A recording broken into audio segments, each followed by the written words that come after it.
For Creamer Media's Polity, I'm Sane Dlamini. Professor Crane Soden discusses a book he edited titled State of the Nation, Poverty and Inequality, Diagnosis, Prognosis, Responses. So each year, Human Sciences Research Council publishes a State of the Nation volume.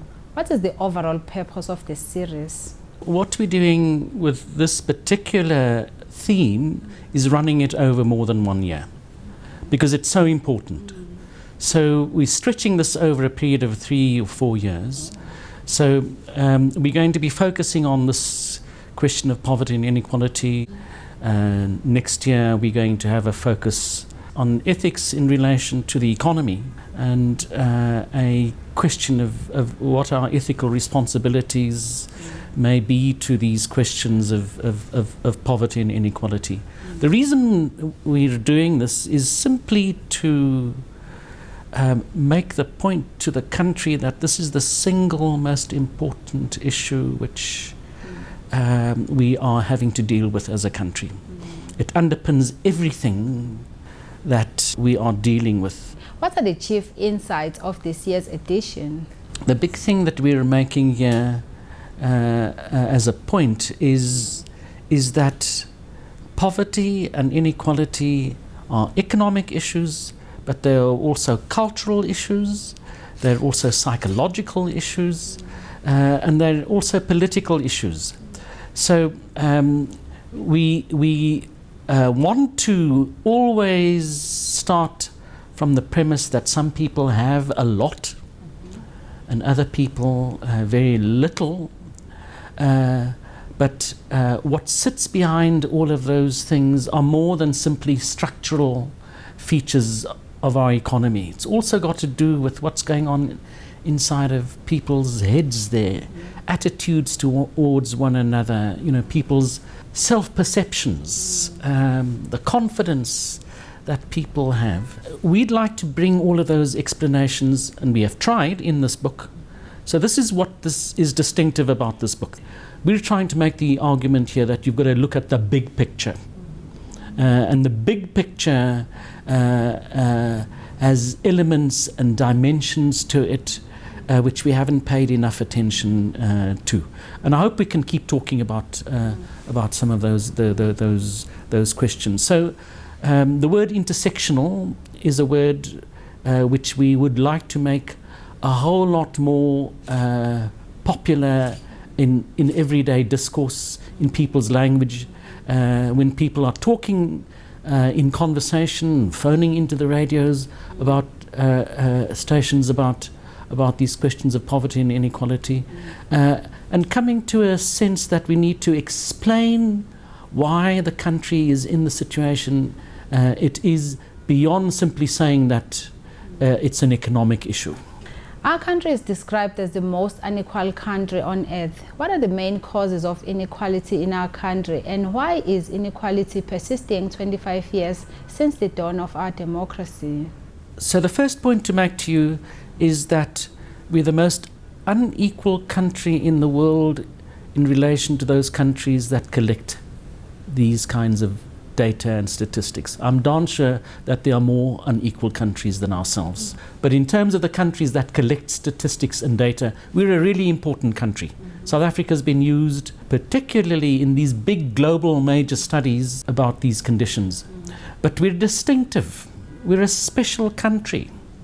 We're a special country because we here bring together a whole lot of the conditions that you will find separately in countries around the world.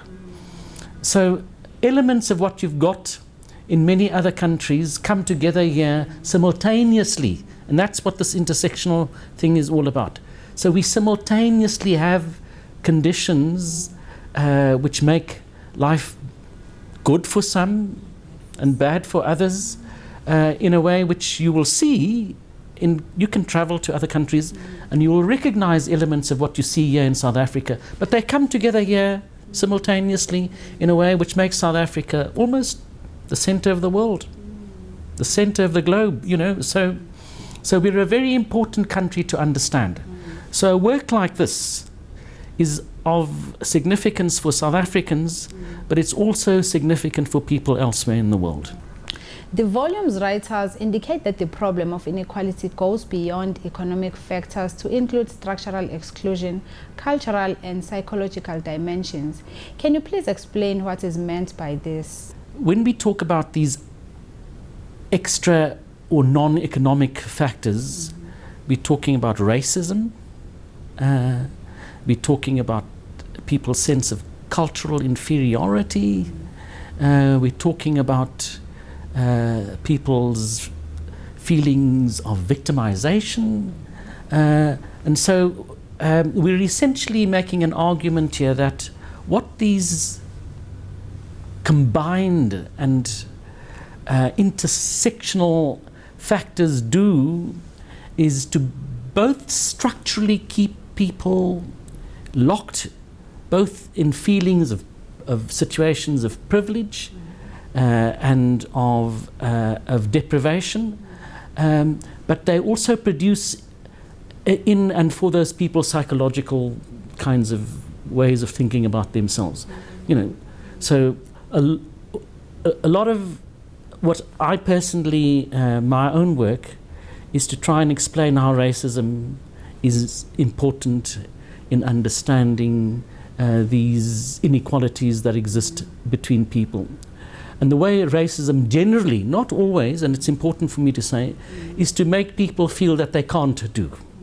You know, they're told you're inferior, and they almost accept that. And they lose, in that process, a sense of their own ability and their own capacity. And when you look at statistics about entrepreneurial, if you like, inclinations and attitudes and so on, we're very low in the world. You know, compared to many other countries, the agency, the ability for people to actually do things, you know, for themselves is lower here than it is elsewhere in the world. And how do you explain all of that, right?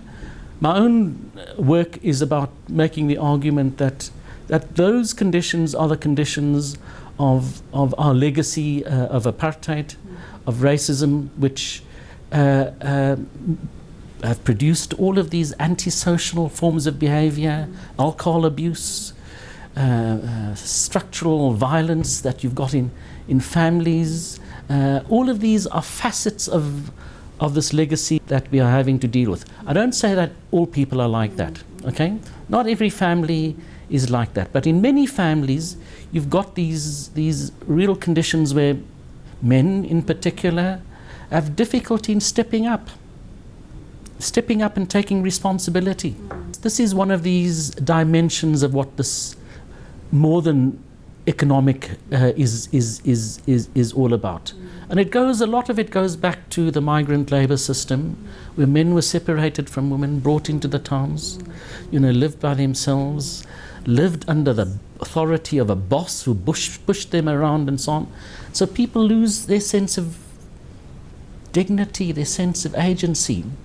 And so we're wanting to make the explanation in this book here that to explain why our country is so persistently struck by poverty and inequality has got a lot to do with those psychological conditions. Some people may blame that the high number of undocumented immigrants in the country for poverty and inequality is the main cause. Do you think that's a fair judgment? No, it's a problem. It's a problem to be looking for scapegoats, looking for explanations in particularly this migrant community coming into the country.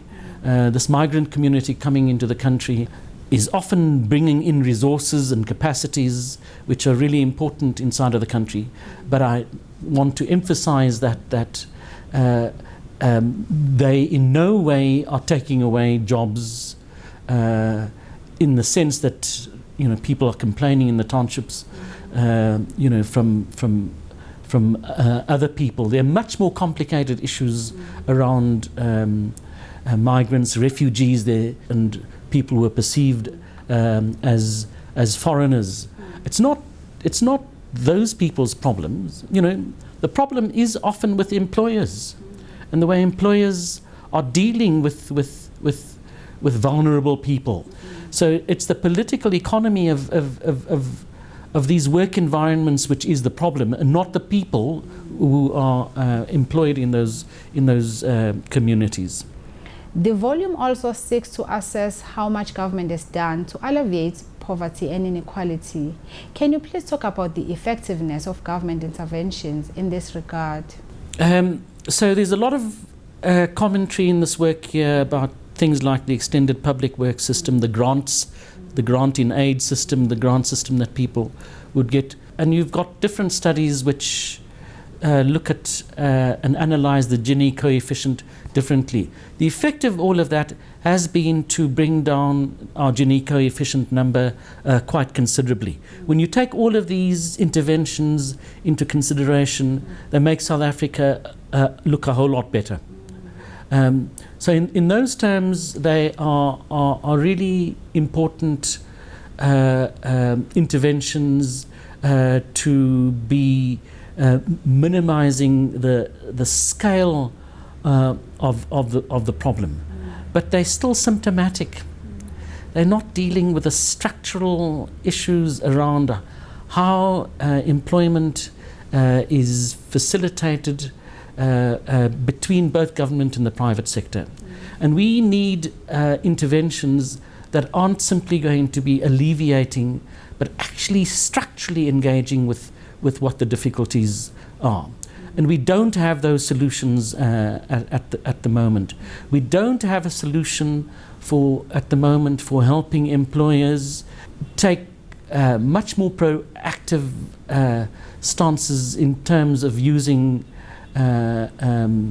their resources to bring in more employees, and they do need to be in a structured conversation, because you can't leave those employers by themselves. Because if you leave them by themselves, what they will do is they will go to technological kinds of responses, and we have any number of technological responses right now which will make it cheaper for employers to dispense with employees.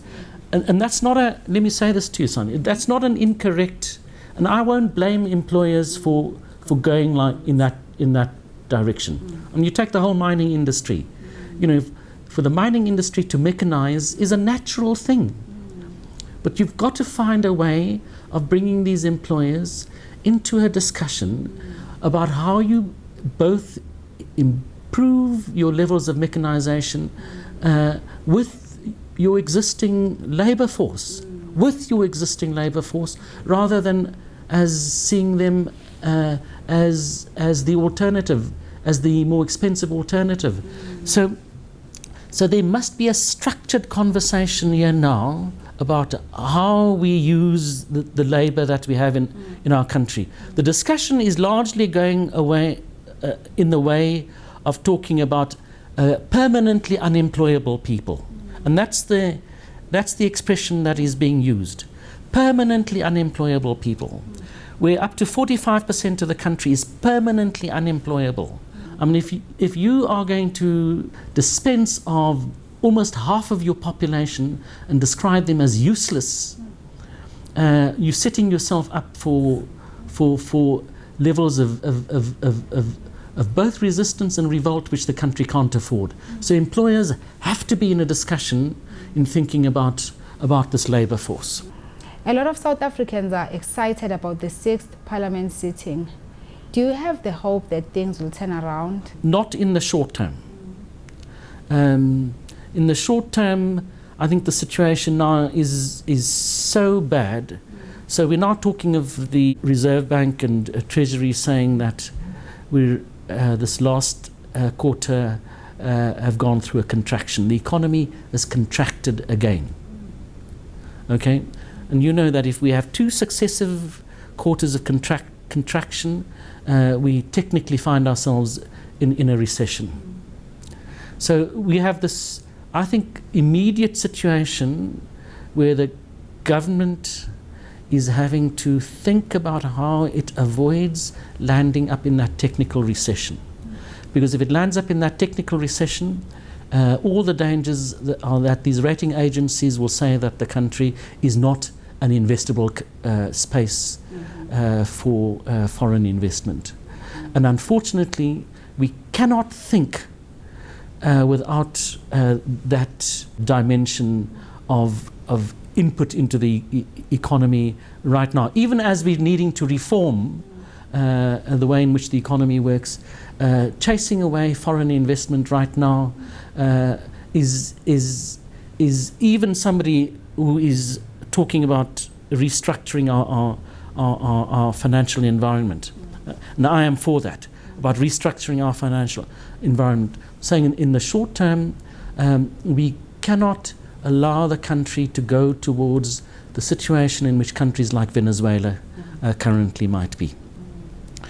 Because pulling out of that, coming out of that, recovering, from that situation, recovering from, say, where a country like Zimbabwe is so difficult. So you've got to play this pragmatic thing right now of working with international finance, right? Of working with international finance, while at the same time thinking about how you might reform international finance. And lastly, what else do you hope that readers would get from reading this book? A sense of just how complicated our country is. That, in thinking about solutions for how we might begin to deal with all of this, it's not a one solution environment in which we need to be turning things around. It's a multi-pronged approach that we needing to be taking. We're needing to fix our schools, we're needing to fix the transport system, we're needing to fix business regulation, to make it easier to enter into business regulation. We're needing to fix the bureaucracy so that all of this over-regulation, over-regulatory environments with all of these now heightened expectations that have been put in place around rules of procurement and all of that. We need to be rethinking all of that. So we need a new plan, and that new plan has to be an integrated plan. It cannot be something that DTI does by itself, or that Treasury through its regulatory frameworks does also with good intentions, but is not articulated with what is going on, say in the Department of Mineral Resources and so on. It's got to be, you have to have a national coordinating mechanism here to be able to keep an eye and also to know where to intervene in a way which makes the country look like a planned economy. But I can't see any alternative to that. The alternatives to that are a completely free and open market. That is not the solution for South Africa. I mean, that a free and completely open environment is simply going to create the conditions for entrepreneurial people to be able to prosper and do well, and have no regard for this 45%. For this 45% of the population whom we are needing to both bring along with us and to uplift.